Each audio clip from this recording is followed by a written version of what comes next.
This meeting is being recorded. Okay.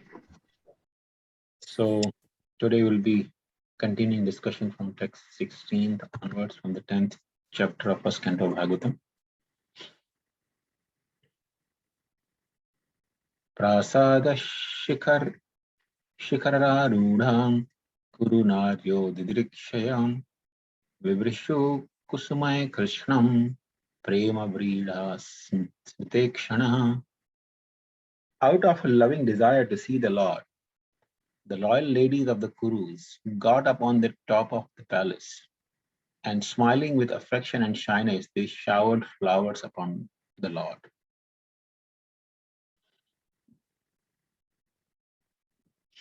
So here we see in this verse,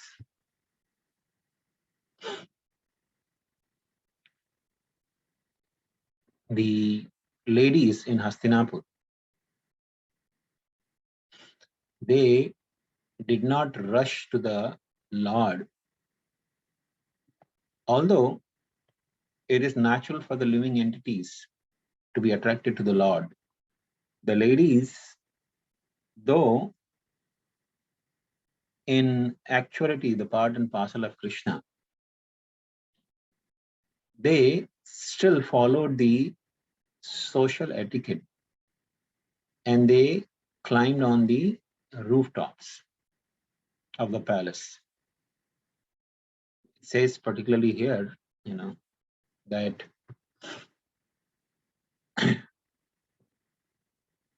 prema, out of affection, and also Vrida Smita Ikshana. Vrida Smita Ikshana. Iksha means the eyes, so we're glancing through the eyes. Smita with smile on their face, but Vrida means shyness. So they were glancing over the Lord with smile on their face, which was out of shyness, Now this is actually very significant. There are different kinds of smilings or laughter. So, like, in English also we hear the word smile and laugh. You can see there's when you use the two different words, there is, communicating a different kind of a response. When you see somebody smiling, that means a mild smile. When you see somebody laughing, means it is loud. So according to even our Puranas, especially in the Purana, there are a lot of descriptions of the different kinds of smiles. So a woman from a prestigious family, from a decent family, does not publicly laugh loudly. They have some etiquette to follow. And a woman who is actually, more loose in conduct, she may laugh loudly in the public. And, this was actually very much used in the theatrical performances, especially in ancient times in India. The theatrical performance used to be also based on very much the knowledge given from the Puranas and Vedas. So there are different ways of smiling. There are different ways of braiding the hair also. Simply by looking at the hairstyle in the ancient time, people used to understand, oh, this woman is actually from a very decent and prestigious family. Simply looking at the hairstyle, they would understand, oh, she's a prostitute. No. So the way they dress, the way they, decorate their hair, the way they decorate their face, the way they talk, the way they smile or laugh would communicate their family background. So here we see all the ladies from Hastinapur, especially from the royal palace. They were definitely from the Kuru dynasty. So what is their way of approaching the Lord or welcoming the Lord? They are getting on the rooftop, they're not directly coming in front of him. Like in the modern times, there is a lot of emphasis on, woman and man having equal rights. This equal rights is actually, you see, nature has not given us equal rights. This propaganda to have equal rights is more or less demoniac. People who have exploitative intentions, those who want to exploit women so that the woman should be freely available, they propagate this kind of propaganda that woman and man should have equal rights. The nature has not created anything equal. Especially when we see even the mundane platform, material platform, nothing is equal. There is no equality. Say, for example, man and woman both engage in sex. If you're talking about equality, then the woman can say, okay, last time I became pregnant, this time you can become pregnant. She can ask the man to become pregnant, but that doesn't happen. Every time they engage in sex, the woman only becomes pregnant. That means nature has not made them equal. Okay. And to artificially try to bring equality is actually to destroy the uniqueness that nature has given us. The man have some unique qualities, and women also have some unique qualities. So when you try to artificially make it equal, that actually destroys the gifts that nature has given us. So shyness is actually one of the beautiful ornament of a woman that makes actually woman much more attractive than she might be physically attractive. Srila Prabhupada actually gives example in this regard that one time, Prabhupada said he and his friend, they were having some serious conversation. They were on the road, on the street, and they were having some serious conversation. They were actually discussing some very serious subject matter. So they were oblivious to their surroundings.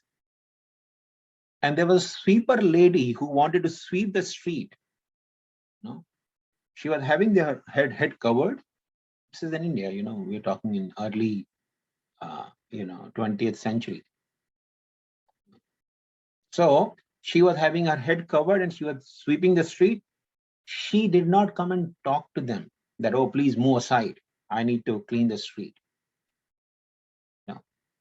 She was a sweeper lady. She stood there, on the side, waiting for them to move aside so that she could sweep the street. And Srila Prabhupada said, her simple gesture of keeping her head covered and standing on the side and not speaking a word distracted our important conversation, and we were obliged to move aside from the street.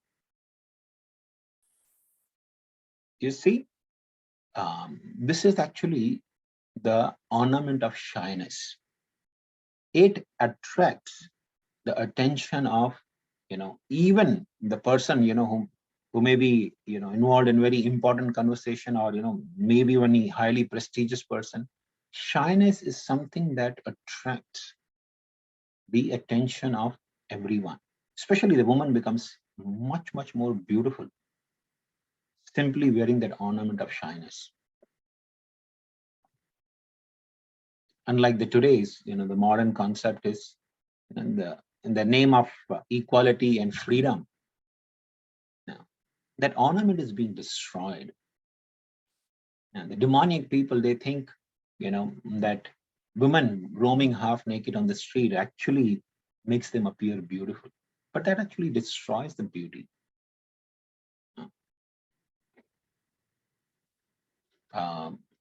There's a small anecdote in this regard, a young girl from a very decent family, from a very wealthy family, when she first time goes to college, she puts on very revealing clothes.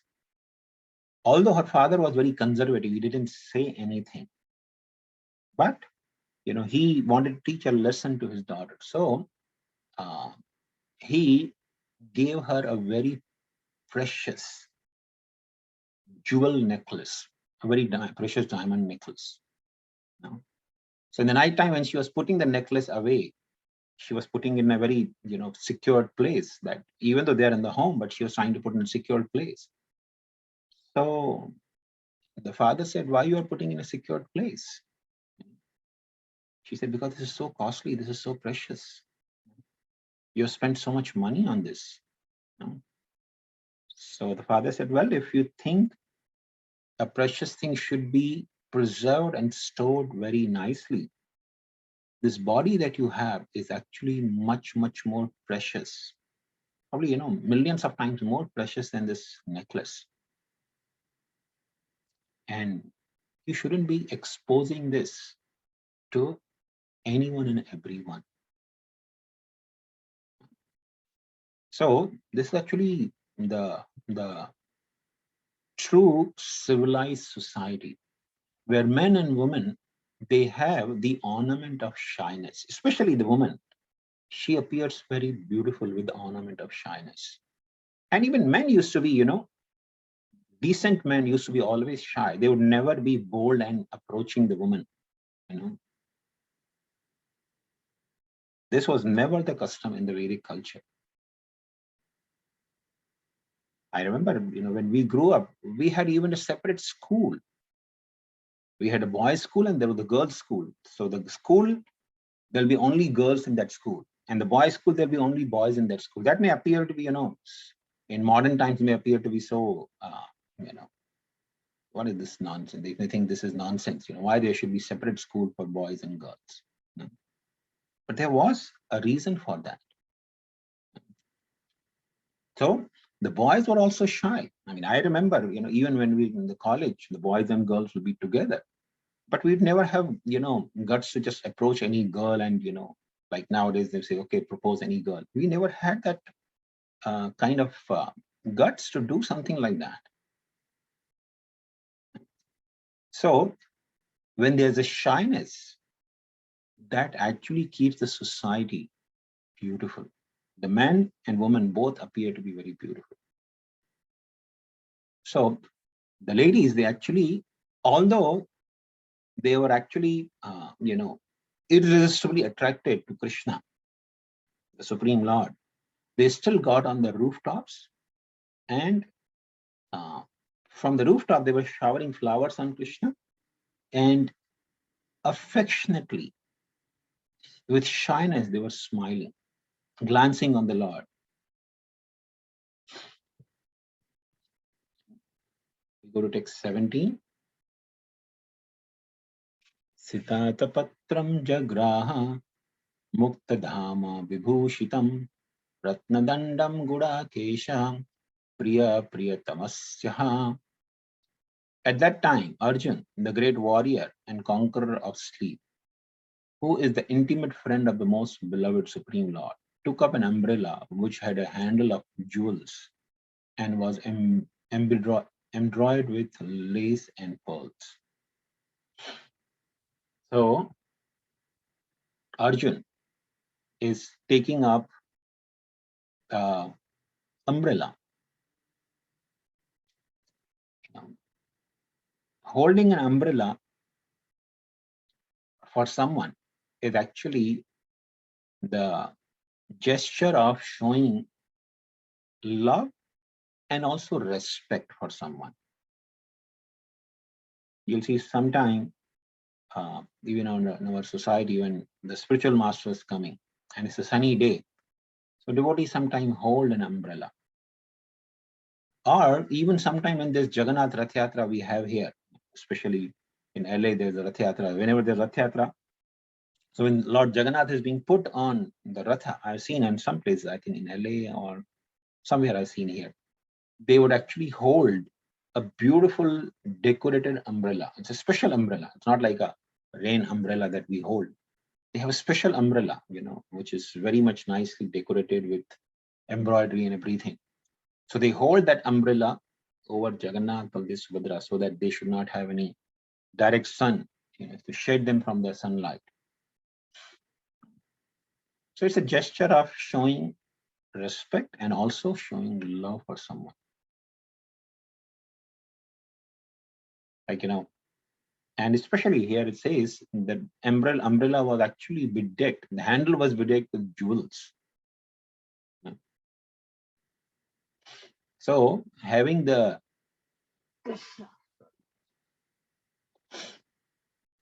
using the jewels, pearls, or valuable stones, this was actually very common in ancient times.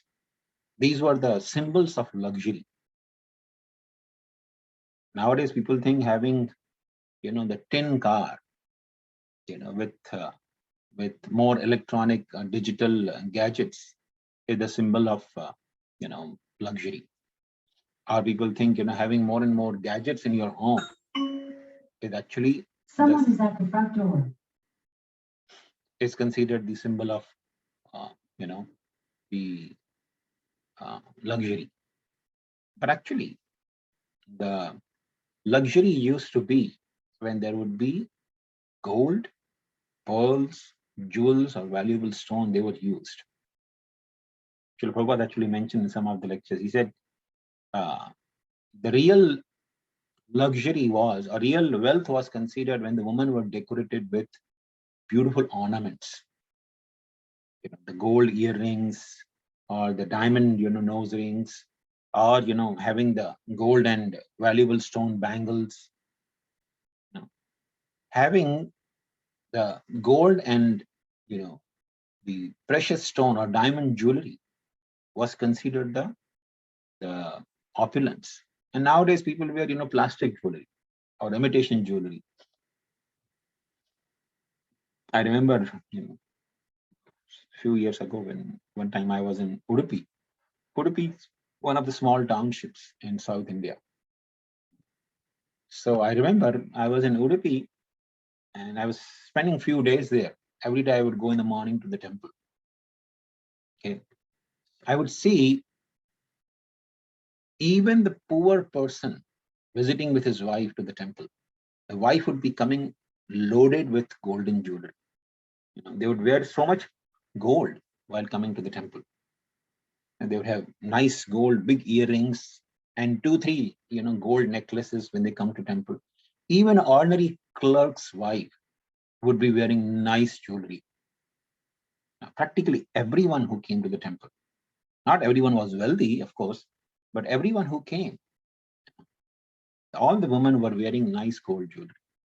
And here we see, it is like a, such a difficult thing to see the real gold or diamond jewelry.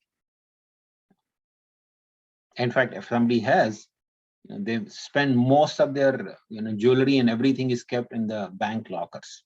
People don't even take out of fear. They don't even keep at home out of fear that somebody will break into home and take away.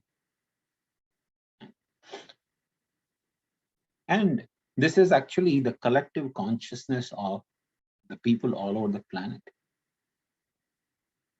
The thieves and rogues consciousness. This has started, we can see in the India, at least 200 years ago, before the British, actually 200, 300 years ago, before the British invaded India. Even the Red Fort in Delhi had all the jewels and everything on the walls. All the big structures in India, the big palaces and everything, which were built by the kings, they were intact on the walls. Even though the Mughals were ruling, they were enjoying those palaces. But British, when they came, they actually, like the rogues and thieves, they took out all the jewels from the walls of all these buildings. They didn't want it to enjoy, they want to take away with them. And where are those jewels and all? They all disappear. Nobody really knows where they are. Some of them, they are lying in the British Museum, but nobody can really enjoy those. In the museum, it's just, nobody's property. So this is the consciousness of, thieves and rogues that they try to, to plunder and keep everything with them, and nobody can really enjoy the wealth. Similarly, we have this banking system where they try to accumulate all the gold in one place. Keeping gold if you try to keep more gold in your home, it's considered criminal. They can even, the income tax can come and raid at your home and they can take away the gold. It's illegal to keep, more than certain amount of gold at home. And banks can accumulate huge quantities of gold. And all it takes is some thief, to plan and take away from them, and then the gold disappears. The thieves, anyone who steals the gold, they will not have guts to keep all the gold with them. They will try to hide, bury somewhere in the ground, and then it disappears from the surface of the earth. And that's how all the jewels and precious things which were there in ancient India, they disappear. Because thieves and rogues, they just take away and try to bury somewhere and then disappears from the surface of the earth. But real opulence used to be, as described here, Arjuna is holding an umbrella, which is, embroidered with gold. And the handle is made of gold and bedecked with jewels. Especially in the temples of deity worship, especially you see sometimes some places in India, still till this day, they use, the gold and, the precious stones for worshiping the deity. I remember almost like 2 decades ago in Udupi, they offered a very precious, very costly, in those days, 2 decades ago, it was almost like more than 1 crore Indian rupees. They made a crown for Krishna's deity. And it was big in news. The news channels were saying, oh, they're squandering so much money in the temples. They're putting, 1 crore worth of jewels on Krishna. People are dying of hunger. Whenever, the opulence is offered to Krishna, the demons actually become restless. They come with all this kind of nasty propaganda. When they spend so much money on the weapons, like especially, in current state, US is supplying millions of dollars worth, weapons and everything to Ukraine, so that people should be killing each other. That money they would not spend for feeding people. They would not talk about, oh, people are dying of hunger. That's okay. But when the opulence is offered to Krishna, then they would come up, oh, so much money is being wasted. No. This is demoniac, administration.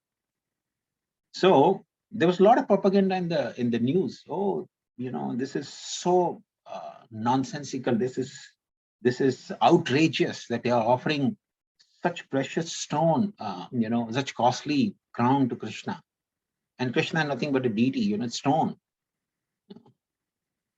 So the sannyasi, one of the Madhva sannyasi, his name was, I think, Vishweshwar Teeth Swami. He is no more. He actually passed away a few years ago, but he gave an interview, beautiful interview he gave.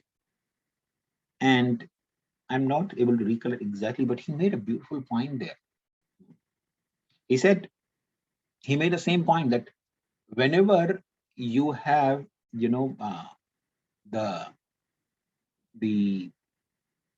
Prime Minister of India, he just gave a simple example. He said a Prime Minister of India, when he's making a trip outside of the country, you have a charter plane for him. And he said, now start analyzing how much money it costs for one trip of the Prime Minister of India visiting another country. And he may even visit just for a casual purpose. So he's visiting another country. There's a whole entourage goes with him. Of course, with the current Prime Minister of India, the things have changed a lot. He has become more conservative. But in the time of Congress being in the rule, they used to have actually whole entourage. There'll be a separate plane filled with all the news channel media people going with them. That also financed by the government of India to cover all the news, what they do in the other country.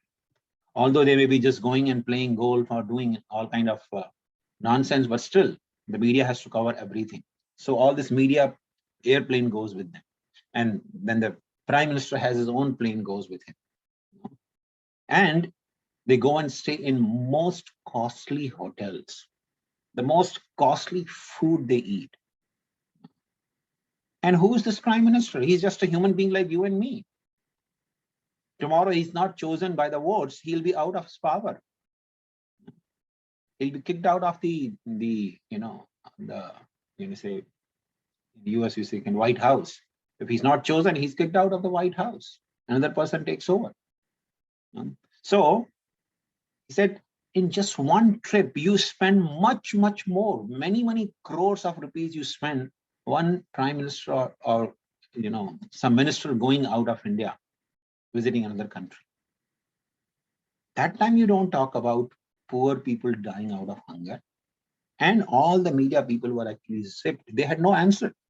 They couldn't say anything. And he said most of the trips that ministers or presidents or prime minister they take, they're not for the welfare of their country. They're just going and trying to negotiate something, or trying to go on a what do you call recreation trips. So when you're wasting so much money, why you should be talking about just offering? And Vishwanath Maharaj Swami, he said, we are offering only insignificant. He said it's not something great for us. It's actually insignificant. Just 1 crore worth. He said, it's insignificant for Krishna, who is the Lord and Master of all the creations. Not only this one creation, he's the Lord and Master of innumerable creation. If he's offered 1 crore worth of crown, it's not even a penny for him. It's insignificant. We are not able to offer him anything. And of course, the media never published that interview. Most of them, they actually went away. But some 1 or 2 people locally, they published it. Because they don't want to publish something like that. But this was actually the real opulence is meant for offering to Krishna. And another one significant point is when people forget to offer this opulence to Krishna, they want to keep for themselves for sense enjoyment, all the opulence will disappear from their lives. Like Ravana. Ravana had the whole Lanka made of gold. He kidnapped even Mother Sita. He didn't wanted Ram, but he wanted Sita. He wanted Lakshmi, to use for his own enjoyment. And what was the net result? His Lanka was burned to ashes, and he lost all the opulences. His longevity was cut short. His whole dynasty was destroyed. So people similarly in this world, when they use the opulence for their sense enjoyment, but don't use it for serving Krishna, then everything that they have will be taken away. And this is one of the reasons why most of the opulences of the world are disappearing, because people have become so selfish. They have forgotten the process of devotional service. They have forgotten how to offer everything to Krishna. They have become more and more demoniac and selfish. And therefore, all the opulences from this world are disappearing. We go to the next verse, text 18. Uddhava satyakishchaiva vyajane paramadbhute vikriyamana kusumai reje madhupate pathi. Uddhava and Satyaki begin to fan the Lord with decorated fans. And the Lord, as the master of Madhu, seated on the scattered flowers, commanded them along the road. So this is the journey of the Lord. Now Lord is continuing to go towards Dwarka. Text 19. Ashruyanta shisha satyas tatra tatra duje ritaham nanurupasya nirgunasya gunatmanam. It was being heard here and there that the benedictions being paid to Krishna were neither befitting nor unbefitting, because they were all for the absolute, who was now playing the part of a human being. And this is actually one of the very beautiful verses.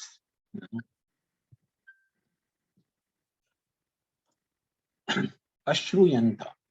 Ashruyanta means, shruno means to hear. So Ashruyanta means this was being heard. What was being heard? Ashisha. Ashisha means the blessings or benedictions. Ashisha Satyas. Satyas means they were all true blessings. Tatra tatra, here and there, Dvija Irita. The Brahmanas, they were actually giving blessings to Krishna, here and there from either sides. The Brahmanas were offering blessings to Krishna. So those blessings were na anurupa. Na anurupa means not befitting. And anurupascha, and befitting also. Anurupa cha and na anurupa. They were not befitting and they were also befitting. Why? Because nirgunasya gunatmana. Because the blessings were being offered to nirgunasya, the Lord who's above the three modes of material nature, who's absolute truth. Guna atmana, who was playing the role of a human being as if he is under the modes of material nature. So this is actually very significant. The Brahmanas, they were offering blessings to Krishna, or in different kinds of ashishas, benedictions to Krishna. So how can somebody offer blessings to Krishna? Because Krishna is the Supreme Lord. So in one way you can say whatever blessings they were offering to Krishna, they were not befitting because Krishna is the Supreme Lord. How any blessings can actually be, given to Krishna, because he is the source of all the blessings. If anyone has any power to bless anyone, it's actually coming from Krishna. So all the benedictions given by the Brahmanas, they were not befitting, na anurupa. But because Krishna is playing the role of a human being, now he's performing Leela. And when Krishna performs Leela, he is completely oblivious to the identity as the Supreme Lord. Krishna is, it's not sometimes, even devotees think that Krishna, when he is playing the role of a human being, he's acting like a dramatic actor. Even Kunti Maharani says, Nato Natya Dharolita. Just like a theatrical performer, the actor is acting on the stage. That's how the Supreme Lord is. But actually, the Vaishnava Acharya has explained that Krishna, when he's performing Leela, he's completely absorbed in that Leela. He does not keep his identity as the Supreme Lord. He becomes completely immersed in that Leela. Just like, Lord Ramachandra.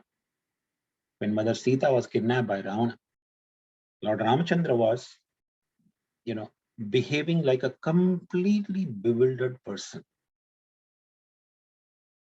In fact, the bewilderment of Lord Ramachandra is very vividly described by Valmiki Muni in Ramayana. There are not one or two, there are total 10 chapters describing the bewilderment of Lord Ramachandra.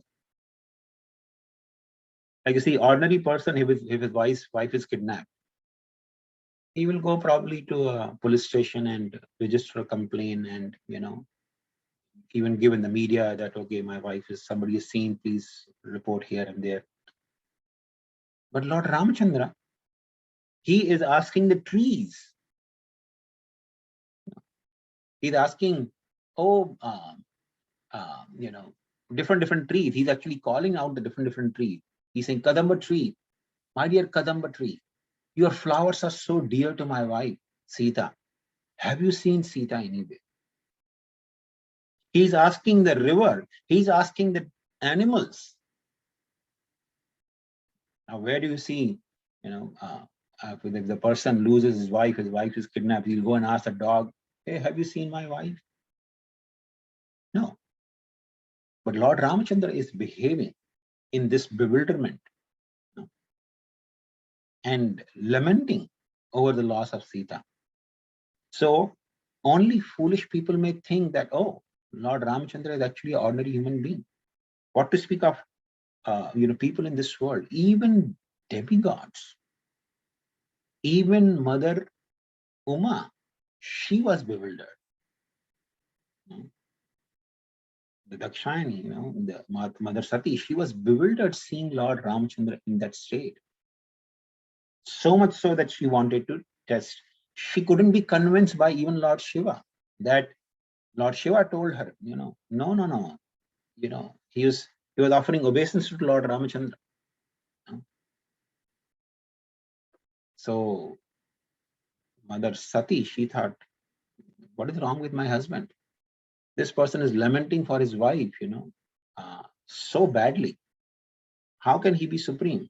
Looks like my husband has, she's thinking my husband has lost the sensibility of recognizing who's God.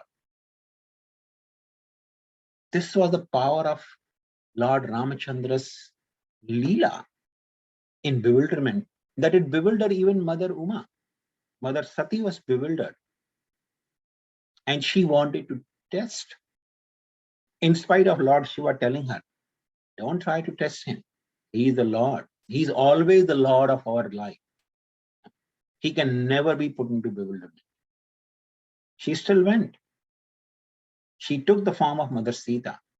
And Lord Ramachandra is, crying and asking everyone, where is Sita? Where is Sita? And Mother Parvati, Mother Sati, she takes the form of Sita and comes in front of Lord Ramachandra. And Lord Ramachandra becomes very sober, stops crying, and he offers with folded hand, my offers to Bhavani, the wife of Lord Shiva. I am the son of Maharaj Dashrath from Raghu dynasty. I offer my obeisances to you. And he says, Mother, why you are roaming alone here? Where is Lord Shiva?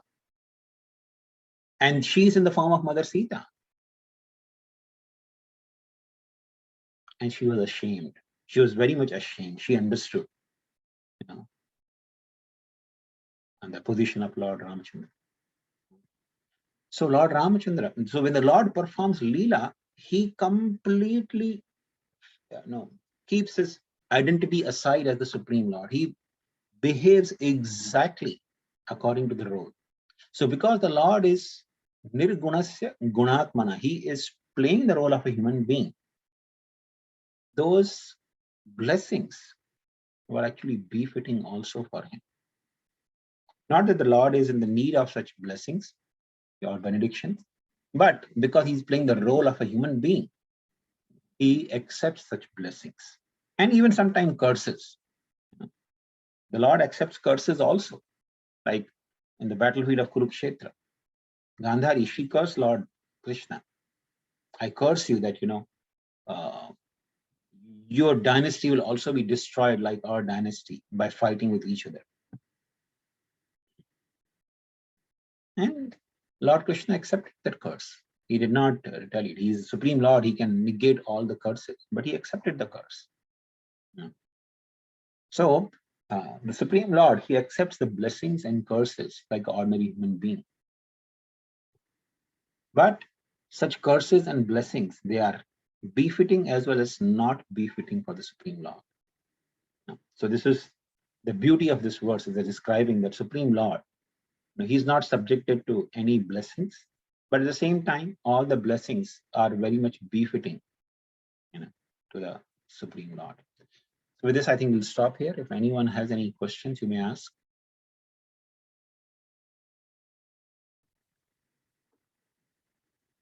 The